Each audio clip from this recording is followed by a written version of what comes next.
วกเราทั้งหลายเห็นบุญเห็นทานยังก็อยากได้บุญปรารถนากันแล้วก็มักถามกันเรื่อยๆเนาะโดยเฉพาะเรื่องการเฮ็ดบุญเฮ็ดบุญยังมันสิได้บุญหลายแม่นบ่ทานยังจังสิได้บุญหลายนี่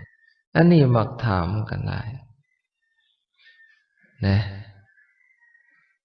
เพราะว่าเพิ่นอยากได้แต่บุญพวกเฮาเฮ็ดบุญก็อยากได้บุญธรรมดาเลยเนาะก็คือเฮ็ดหน้าก็อยากได้ข้าวแหละ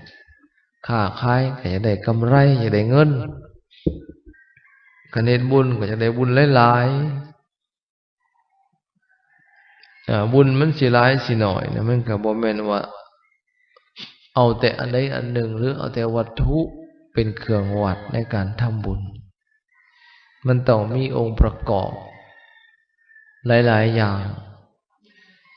ยกตัวอย่างครับการทำบุญที่จะได้บุญหลายเนี่ยมันก็ประกอบด้วยบุคคลวัตถุเจตนาอย่างนี้นะองค์ประกอบมันต้องครบถ้วนสมบูรณ์บริบูรณ์ในนั้นมันจังได้บุญหลายบุคคลผู้ให้ทานก็ดีผู้รับทานก็ดีเป็นผู้มีศีลบริสุทธิ์หรือยิ่งเป็นพระอริยบุคคลแห่งได้บุญหลายขึ้นของทานที่ได้มาก็ได้มาโดยความบริสุทธิ์เป็นของมีประโยชน์บ่ได้ไปลักลอบฉ้อโกงผู้ใดมาเป็นสิ่งที่บ่มีโทษเจตนาในการให้ก็เป็นให้โดยความบริสุทธิ์ตั้งแต่ต้นตลอดไปทำจิตใจให้ผ่องใสตลอดในการทำบุญทำทานนี่มันต้องประกอบด้วยองค์มันคือดังกล่าวมานี่มันจังได้บุญหลายบ่หมายความว่าถ้าเอาวัตถุอะไรอันหนึ่งแต่คันบอกโดยรวมว่าทานนี่ยังได้บุญหลายกว่าพระพุทธเจ้าก็ทรงตรัสไว้อยู่ว่าสัพพะทานังธรรมทานังชินาติการให้ทำเป็นทานชนะการให้ทั้งปวงนั่นเพราะว่าการให้มันมีสองอย่างหนึ่งให้วัตถุเอิ้นว่าอาวิสทานสองละให้ธรรมะเป็นทานว่าธรรมทานนี่ในสองอย่างเนี่ยให้ธรรมเป็นทานชนะการให้ทั้งหลายทั้งปวงอันนี้ว่าโดยการให้โดยทั่วไปการนำเอาธรรมคำสั่งสอนของพระพุทธเจ้าไปบอกกล่าวสั่งสอนให้คนทั้งหลายได้หูบาปบุญคุณโทษประโยชน์และบ่เป็นประโยชน์บอกทางสวรรค์บอกทางนิพพานอันนี้เอิ้นว่าให้ธรรมะเป็นทานอันนี้มีอานิสงส์หลายกว่าการให้วัตถุทานนี่ชนะการให้ทั้งปวงด้วยและคันว่าเรื่องการให้ทานทางวัตถุแม่นให้วิหารทานมีอานิสงส์หลายกว่าหมู่สร้างกุฏิวิหารบ่อนอยู่อาศัยให้พระสงฆ์ที่จรมาจากทิศทั้งสี่อันนี้มีอานิสงส์หลายกว่าให้วัตถุใดๆทั้งปวงสร้างกุฏิวิหารสร้างที่อยู่อาศัยให้แก่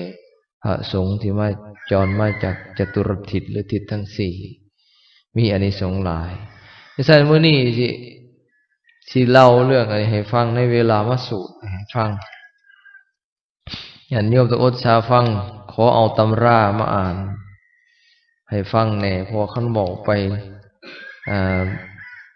มันก็บ่จื้อคักระวังเถื่อมันอาจสิบ่ถูกคนใดอย่ามันผิดมันขามตกหล่นเดี๋ยวสิเป็นบาปก็เลยขอเอาตำรามาอ่านให้ฟังแน่ ในเวลามาสูตรนี้พระพุทธเจ้าทรงแสดงธรรมแก่อนาถบิณฑิกะเศรษฐีมีตอนหนึ่งว่าในหัวข้อก็ว่า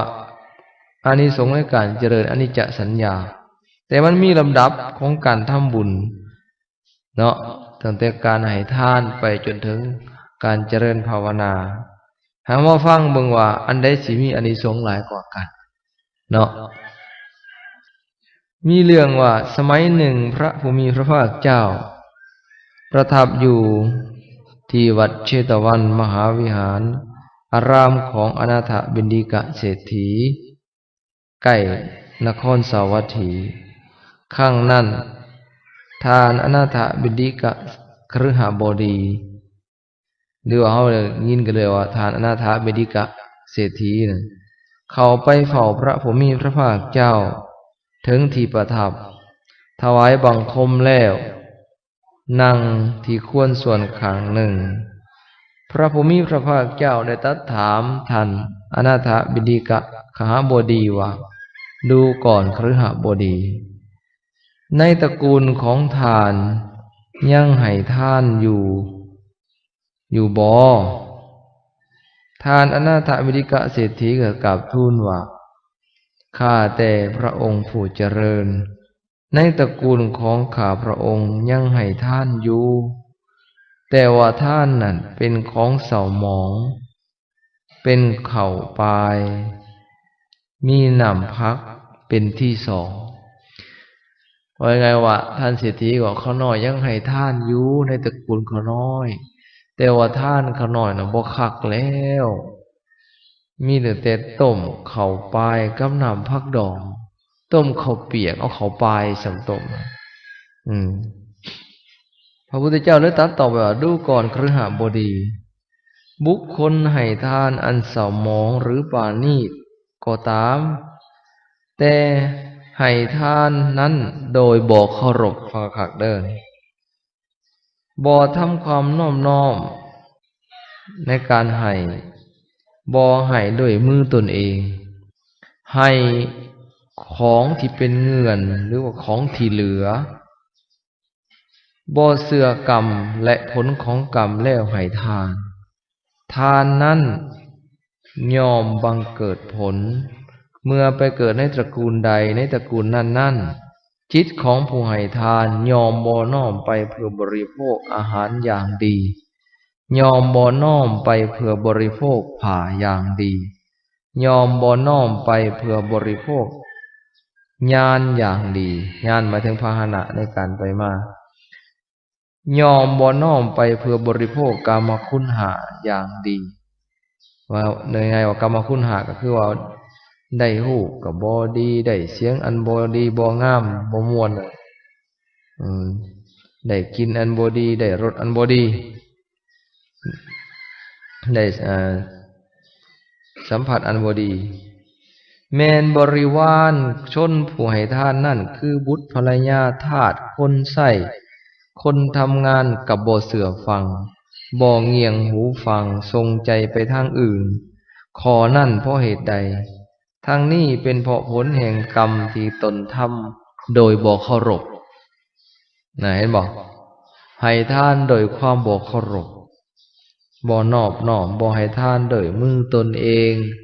เอาของเศษของเงินไปทานบ่เชื่อกรรมและผลของกรรมและให้ทานสิได้ของบ่ดีของใส่ผ้าอาหาร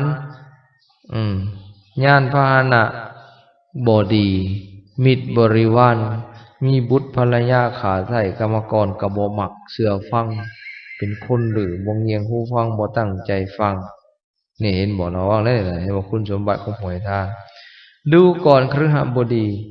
บุคคลให้ทานอันเศร้าหมองหรือปราณีตก็ตามบัดนี้ฝ่ายดีได้บ่ได้แต่ให้ทานโดยเคารพทำความนอบน้อมในการให้ด้วยมือตนเองให้ของที่บ่เหลือบ่เป็นเศษเป็นเงื่อนเชื่อกรรมและผลของกรรมแล้วให้ทานทานนั่นบังเกิดผลเมื่อไปเกิดในตระกูลใดๆในตระกูลนั้นจิตของผู้ให้ทาน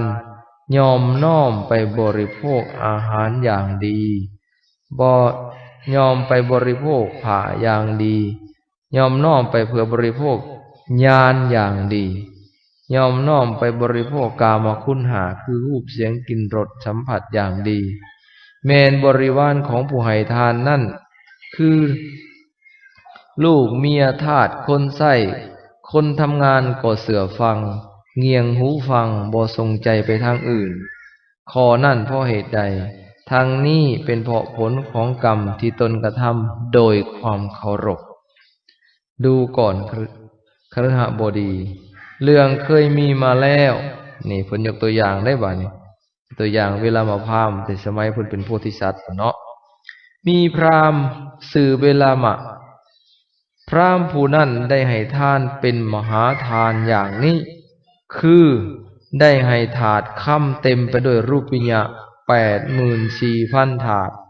ถาดรูปิยะเต็มไปด้วยค่ำ84,000 ถาดทองถาดทองสำริดเต็มไปด้วยเงิน84,000 ถาดให้สร้าง84,000 เชือกมีเครื่องประดับล้วนเป็นคำมีทุ่งคำคุ้มด้วยข่ายคำให้รถ84,000 คันหุ้มด้วยหนังราชสีห์หนังเสือโคร่งหนังเสือเหลืองผ่ากำพลเหลืองมีเครื่องประดับล้วนเป็นคำมีทุ่งคำคุ้มด้วยข่ายคำให้แม่งัวนม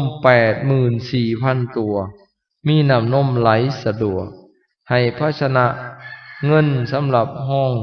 หับน้ำนมให้หญิงสาว84,000 นางประดับไปด้วยแก้วมณีและแก้วกุนทลให้บัลลังก์84,000 บ่อนลาดด้วยผ้าโกเซาอันนี้อ่านตามโตเด้ออาตมาแปลบ่เป็นอันนี้ลาดด้วยปูด้วยขนแกะสีขาวเครื่องลาดมีสันฐานเป็นสอดอกไม้มีเครื่องลาดอย่างดีทำด้วยหนังสมุทรมีเครื่องลาดเพดานมีหมอนข่างแดงทั้งสองให้ผ้า84,000 โกฏเป็นผ้าเปลือกไม้ผ้าแพร่ผ้าฝ่ายเนื้อละเอียดจะกล่าวถึงอีหยังเรื่องเขาน้ำของเคี่ยวของบริโภคเครื่องลูบไล้ไหลไปเหมือนแม่น้ำเรื่องเขาน้ำโภชนาอาหารนั่นเล่าทานนั่นแก่ไปไหลไปขึ้นน้ำจนเขาเอิ้นเศรษฐีน้ำไหลพุ่นอีตานะดูก่อนคฤหบดีก็ทานเพิ่งมีความคิดอย่างนี้ว่าสมัยนั้นผู้อื่นบ่แม่นเวลามาพราหมณ์ผู้ที่ให้ทานเป็นมหาทานนั้นดูก่อนคฤหบดีแต่ทานบ่ควรเห็นอย่างนั้นสมัยนั้นเฮาเป็นเวลามาพราหมณ์เฮาได้ให้ทานเป็นมหาทานก่อในทานนั้นบ่มีไผเป็นพระทักขินิยบุคคลไผบ่สำระทักขินาให้บริสุทธิ์ได้แปลว่าเพิ่นให้เป็นเวลามาพราหมณ์ตอนนั้นน่ะเพิ่นให้ทานน่ะหลายเป็นมหาทานแต่ว่าเพิ่นบ่ได้ทานให้แก่พระอริยเจ้าเหล่าอรหันต์ทานให้คนธรรมดาตอนนั้นทานว่า84,000 อย่างนี่นะบ่มีอานิสงส์เท่าเศรษฐีทานข้าวต้มข้าวเปียกปลายห้ำนี่ซ้ำเพราะเล่าทานนี่ถึงอาหารบ่ละเอียดอาหารบ่มีคุณค่าสูงแต่ว่าได้ทานให้แก่พระผู้ทรงศีลพระอริยเจ้าพระอรหันต์มีพระพุทธเจ้าเป็นประธานจึงมีอานิสงส์หลายกว่าเท่าเวลามาพราหมณ์ทานตอนนั้นอันไหนดูก่อนคฤหบดี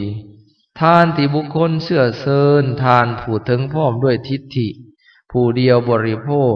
มีผลหลายกว่าทานที่เวรมาพราหมณ์ให้แล้วทิฏฐิเนี่ยหมายถึงวันในที่นี้หมายถึงผู้บรรลุโสดาบันนั่นนี่ไหนผู้เดียวนี่บริโภคหลายกว่าให้ทานแก่ปุถุชนคนธรรมดาที่เวลามาพราหมณ์ทานตอนนั้นอีกให้ผู้เดียวได้ให้พระอริยเจ้าผู้เดียวนี่ทานนี่ได้อานิสงส์หลายกว่าคนเป็นหมื่นเป็นแสนน่ะอีก2ต่อไปว่าเนี่ยทานที่บุคคลเสื่อเซินให้ทานผู้ถึงพร้อมด้วยทิฏฐิห้อยทานบริโภคมีผลหลายกว่าทานที่บุคคลเสื่อเซินให้ทานผู้ถึงพร้อมด้วยทิฏฐิผู้เดียวบริโภคบานี้ทานที่บุคคลเสื่อเซินให้พระสกทาคามีผู้เดียวบริโภคสกทาคามีผู้บรรลุธรรมขันธ์ที่2เนาะมีผลหลายกว่าทานที่บุคคลเสื่อเซินให้ผู้ถึงพร้อมด้วยทิฏฐิหมายถึงพระโสดาบันนี่ ผู้เดียวอันห้อยทานบริโภควันนี้ท่านที่ให้พระสกทาคามีห้อยทานบริโภคมีผลหลายกว่าท่านที่เสื่อเซินให้สกทาคามีผู้เดียวบริโภคอันนี้เขาอ่านผ่านๆไปเนาะท่านอันนี้สิยกตัวอย่างเปรียบเทียบว่าให้พระอนาคามีผู้เดียวบริโภคมีอานิสงส์หลายกว่าท่านให้แก่พระสกทาคามีห้อยทานบริโภคท่านให้แก่พระอรหันต์ผู้เดียวบริโภคมีอานิสงส์หลายกว่าท่านให้แก่พระอนาคามีองค์ห้อยทานบริโภคท่านที่บุคคลถวายให้พระปัจเจกพุทธเจ้าองค์เดียวบริโภคมีผลหลายกว่าท่านที่บุคคลถวายให้พระอรหันต์ผู้ห้อยองค์บริโภคท่านที่บุคคลถวายให้พระอรหันตสัมมาสัมพุทธเจ้าผู้เดียวบริโภคมีอานิสงส์มากกว่าหลายกว่าท่านที่บุคคลถวายให้พระปัจเจกพุทธเจ้าร้อยทานบริโภคท่านที่บุคคลให้ภิกขุสงฆ์มีพระพุทธเจ้าเป็นประมุขบริโภคมีผลหลายกว่าท่านที่บุคคลถวายให้พระอรหันตสัมมาสัมพุทธเจ้าองค์เดียวบริโภคการที่บุคคลสร้างวิหารฟังข่าวเรื่องตอนนี้ถวายสงฆ์ผู้มาจากจตุรทิศมาจากทิศทั้งสี่มีผลหลายกว่าท่านที่บุคคลถวายแก่ภิกขุสงฆ์มีพระพุทธเจ้าเป็นประมุขบริโภคแสดงว่าสร้างวิหารทานเส้นสร้างพุทธิวิหารที่อยู่ของสงฆ์มีอานิสงส์หลายกว่าเหตุสังฆทานในวัตถุได้เด้เบิดเท่านี้ทานบัดนี้ฟังต่อไปผมออกไม่ออกการที่บุคคลมีจิตเหลื่อมใสถึงพระพุทธเจ้าพระธรรมเจ้าและพระสังฆเจ้าเป็นสรณะมีผลหลายกว่าทานที่บุคคลสร้างวิหารถวายสงฆ์อันมาจากทิศทั้งสี่ผู้ปฏิญาณตนนับถือพระพุทธพระธรรมพระสงฆ์เป็นสรณะเป็นที่พึ่งตลอดชีวิตเนี่ยอันนี้มีอานิสงส์หลายกว่าสร้างกุฏิสร้างวิหารถวายสงฆ์เด้อการฟังต่อไปอีกบัดนี้ยังมันสิสูงกว่านี้การที่บุคคลมีจิตเหลื่อมใสสมทานสิกขาบทคืองดเว้นจากการฆ่าสัตว์ยกเว้นจากการลักทรัพย์งดเว้นจากการพูดผิดในกามงดเว้นจากการเว้าคำตัวคำมุสาวาทเว้นจากการดื่มกินของมึนเมามีสุราเมรัยเป็นต้นเป็นอันเป็นที่ตั้งแห่งความประมาทมีผลหลายกว่าการที่บุคคลมีจิตเหลื่อมใสถึงพระพุทธพระธรรมพระสงฆ์เป็นสรณะมีศีลสูงกว่าการที่บุคคลเจริญเมตตาเจโตเมตตาจิตโดยที่สุดแม้นเพียงเวลาสูดดมของหอมมีผลหลายกว่าการที่บุคคลมีจิตเหลื่อมใสสมทานสิกขาบทคือเว้นจากการฆ่าสัตว์เป็นต้นหมายก็ว่าผู้ใดเจริญเมตตาพรหมวิหารมันเป็นสมถกรรมฐานเนี่ยมีอานิสงส์สูงกว่าผู้มีศีลแต่บ่ได้เจริญเมตตาภาวนานี่เห็นบ่มึงเด้อเพียงเท่าสูบดมของหอมลองคิดเอามึงดูซ้ำนี่ผู้ใดเจริญเมตตาเนืองๆซ้ำสูดดมของหอมน่ะซ้ำเอาของหอมหรือเอายาดมมาดมซ้ำนี่มีอานิสงส์กว่าผู้จำศีลซื่อๆหรือมีศีลห้าซื่อๆแต่บ่ได้เจริญเมตตานานเบิ่งได้บ่ได้นี่พวกเฮามาภาวนาให้บอกว่ากินอีกสัพเพสัตตาอันว่าสัตว์ทั้งหลายทั้งปวงอันนี้แหละเจริญเมตตาเห็นบ่เวลาหนตุจะได้มีเวรแก่กันและกันเลยนะบัดนี้เอาต่อไปก็สิสุดละอันสุดท้ายบัดนี้มันหยังสิมีอานิสงส์สูงสุดการที่บุคคลเจริญเมตตา เมตตาจิตโดยที่สุดแม้นเพียงเวลาสูดดมของหอมมีผลหลายกว่าที่บุคคลที่จิตเหลื่อมใสสมทานศีลสิกขาบทและการที่บุคคลเจริญอนิจจสัญญา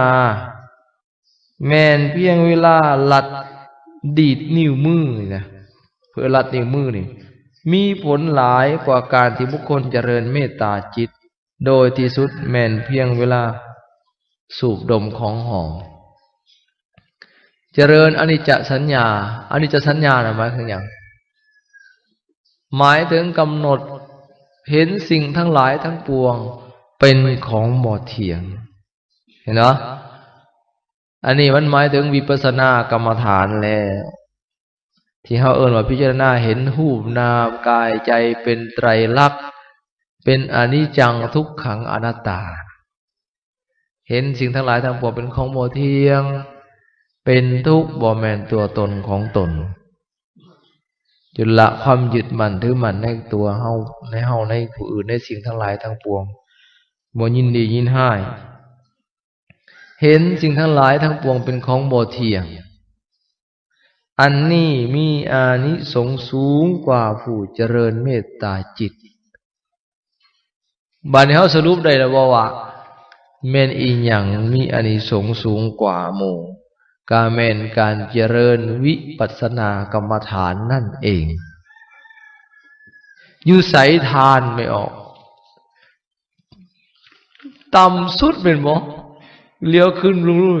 ยังลุ่มกว่าภูเขาถึงสรณะเป็นที่พึ่งเห็นบ่ผู้ใดเข้าถึงพระพุทธพระธรรมพระสงฆ์เป็นที่พึ่งยังสูงกว่าสร้างกุฏิวิหารทานสูงกว่าสังฆทานเบิ่งดูหั่นรักษาศีลยังสูงกว่าผู้เข้าถึงพระพุทธพระธรรมพระสงฆ์เป็นสรณะซื่อๆเฮาสิเห็นว่าผู้เป็นเจ้าพุทธที่อยู่ในสมโนน่ะมันหลายโพดคู่มื้อนี้เนาะหักวัดบ่เข้าพระเจ้าบ่นบมันน่ะแม่นบ่เคยให้ทานก็น้อยบ่สู่ไปรักษาศีลสิไปตั้งใจรักษานี่ก็บ่ค่อยมีอันนั้นหลายโพดท่านอ่านในสมโนถือศาสนาพุทธ